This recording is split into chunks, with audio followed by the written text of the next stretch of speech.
விக்கிரமாதித்தகதை. கதை 39.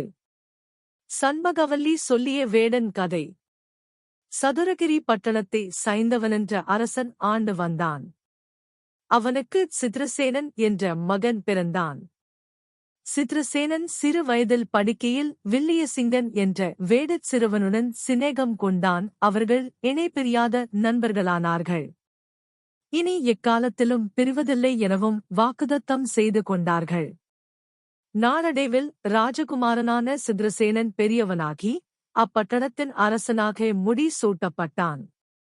அவன் அரசனான பிறகு மிகுந்த கஷ்டத்தில் அவதிப்பட்ட வேடகுமாரனான வில்லியசிங்கன் தன் நண்பனான அரசனைக் கண்டு ஏதாகிலும் உதவி புரியுமாறு கேட்கலாமென்று தினமும் அரண்மனைக்கு வந்து பகல் முழுவதும் வாசலில் அரசனுக்காகக் காத்திருப்பான். அரசனோ போகும் பொழுதும் வரும் பொழுதும் அவனை ஏறெடுத்துப் பார்ப்பதில்லை. இவ்வளவுதான் உன் சிநேகிதமா என்று வருந்திய வில்லியசிங்கன் இனி வயிற்றுப் பிழைப்பிற்கு வழி தன் குலத்தொழில்தான் என்று எண்ணி வில்லையும் அம்பையும் எடுத்துக்கொண்டு மனம் வெறுத்து காட்டிற்குச் சென்றான். ஆனால் அவன் சிறுவயதிலே முறையானபடி அத்தொழில் கற்காதபடியாலே ஒரு காட்டோந்தி கூட சிக்கவில்லை. அந்திப் பொழுதும் அஸ்தமிக்கத் தொடங்கியது. காட்டிலே மிருகங்களைத் தேடி அலையும்போது வில்லியசிங்கன் இருளில் வழி தப்பிச் சென்று ஒரு மலைக்குகையைக் கண்டான். அதனுள் விகாரமான ஒரு முனிவன் தன் தவ மகிமையால் ஏதோ ஒரு தேசத்து ராஜகுமாரி ஒருத்தியைத் தூக்கிக் கொண்டு வந்து அந்தக் குகையில் வைத்து அவள் மடியிலே சிரமேத்து அயர்ந்து தூங்கிக் கொண்டிருந்தான். வேடனைக் கண்ட பேரழகி, ஏ வேடா, நீ என்ன காரியம் செய்தாய்? நீ ஏன் இங்கு வந்தாய்? இந்த உக்கிர முனிவன் நித்திரை தெளிந்து எழுந்துவிட்டால் உன்னையும் என்னையும் அழித்து விடுவான். போய்விடு என்று சைகை காட்டினாள்.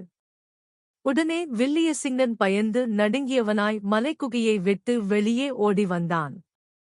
இந்த பெண் தேவ கன்னிகை போன்றிருக்கிறாள். நம் பால்ய சிநேகிதனான அரசனுக்குத் தகுந்த பெண் அன்றோ? அதனால் நமக்கும் அனுகூலம் ஏற்படும். இவ்விதம் நினைத்த வில்லியசிங்கன் நேராக அரண்மனைக்கு வந்த அதிசயம் கொண்டு வந்திருப்பதாக காவற்காரர் மூலம் செய்தி சொல்லி அனுப்பி அரசனைச் சந்தித்து காட்டிலே தான் கண்ட அதிசயத்தை தெரிவித்தான். உடனே சித்திரசேன் மன்னன் அகமகிழ்ந்து, பழைய நட்புரிமை கொண்டாடி, நண்பா, ராஜாங்க அலுவல்களிலே உன்னை மறந்து விட்டேன், என்னை மன்னித்துவிடு. இப்போதே நாமிருவரும் அங்கு சென்று அம்முனிவனிடமிருந்து அந்த பெண்ணை மீட்டு வருவோம். நீ வழிகாட்டு என்று தெரிவித்து தன் பஞ்சகல்யாணி குதிரையில் ஏறி வேட நண்பனுடன் விரைந்தான். அவன் மலைக்குகையை அடைந்ததும், நண்பா, நான் சொல்லும் உபாயப்படி நடந்துகொள். அதோ அமர்ந்திருக்கும் சுந்தராங்கியின் மடிமீது அந்த அகோர முனிவன் சிரம் வைத்து அயர்ந்து உறங்குகிறான். அவன் கண் விழிப்பதற்குள் காரியத்தை முடிக்க வேண்டும். குகைக்குள் சென்னு முனிவனின் சிரத்தை அசையாமல் உன் மடிமீது வாங்கி வைத்துக்கொண்டு அந்த கன்னிகையை வெளியே வரச் சொல். அவன் வந்ததும் அவளை குதிரை மீது ஏற்றி வைத்துவிட்டு உடனே நான் வந்து முனிவனை 2 துண்டுகளாக வெட்டி எறிகிறேன் என்றான். அதன்படி வில்லியசிங்கன் குகைக்குள் சென்றான். அவனைக் கண்டதும் அந்த கன்னிகை, அடமூடா, முன்னொருதரம் வந்தபோது நான் தெரிவித்ததை மறந்துவிட்டாயா? உனக்கு காலம் நெருங்கிவிட்டதா என்று கேட்டான். பெண்ணே, நான் வந்திருப்பது உன் நன்மைக்காக அன்றி வேறில்லை. இம்முனிவனுடன் எவ்வளவு காலம்தான் கஷ்டப்படுவது? என் நண்பனான சதுரகிரி பட்டணத்து அரசன் வெளியே காத்திருக்கிறான். அயர்ந்து உறங்கும் முனிவரின் தலையைச் சிறிதும் அசையால் மெதுவாக உன் மடி மீதிருந்து எடுத்து என் மடி மீது தாங்கிக் கொள்ளுகிறேன். நீ வெளியே சென்று அரசனை வரச்சொல்.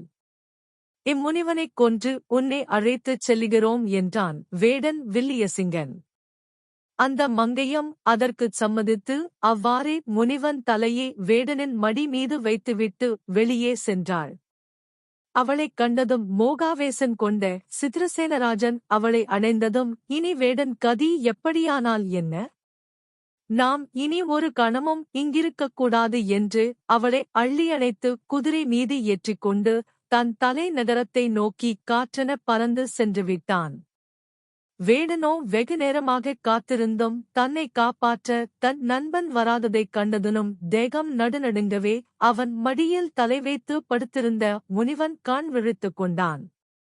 அரசகுமாரியைக் காணாது வேடன் மீது கோபித்து சாபம் கொடுக்கையில் முனிவரின் காலிலே வேடன் விழுந்து நடந்ததைத் தெரிவித்து மன்னிக்கும்படி வேண்டினான்.